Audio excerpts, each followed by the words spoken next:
Obodo Nnobi n'ozi ha wepụtara site n'aka otu agamnihu obodo ahụ nke akpọrọ Nnobi Welfare Organization NWO kwuru n'aka ha adịkwa n'emume Ofala nke Asaa nke eze ọdịnala obodo ahụ Igwe Nick Obi na-akwado ịchịkọba echi bụ Fraịde abalị 3 nke ọnwa Jenụwarị afọ 2025 bụ nke ha kwuru na o nupụrụ isi n'iwu nke Nnobi nke emegharịrị n'afọ 2011.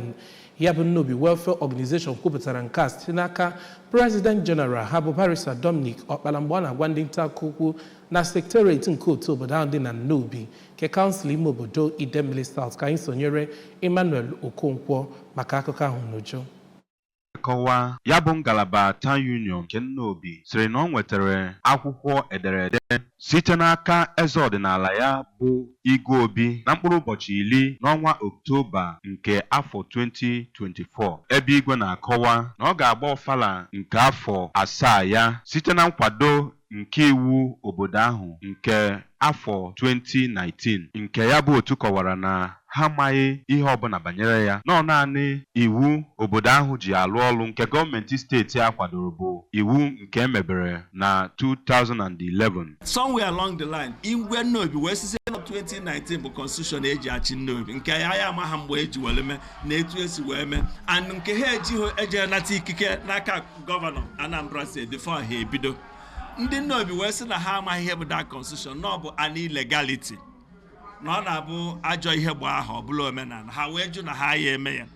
na 2011 constitution ha ya continue na-efolo. N'okwu nke ya oge ndị ABS na-agba ya ajụjụ ọnụ, Igwe Obi nọrọ oge ọ na-ekwu na ndị mmadụ nwere ike isonye na ihe mmemme na ọ bụ na ha achọ ma nwekwa ikikere esonyeghị na mmemme ọbụla dịka ntụziaka iwu Naijiria si wee kọwaa kwue na ya bụ Ofala ọ na-akwado ịgba na mkpụrụ ụbọchị 3 nke ọnwa Jenụwarị 2025 bụ nnọọ nke iwu obodo ahụ ma nke emere na 2011 ya nakwazi iwu na-achị ndị eze ọdịnala Anambra steeti eguzobere na 2007 bụ ihe kwadoro ya. Traditional rulers law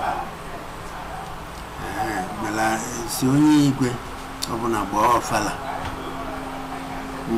and nwere onye ọzọ ga-agba Ofala and iwu anyị na Nnobi bụ mbọsị Igwe na-eme ife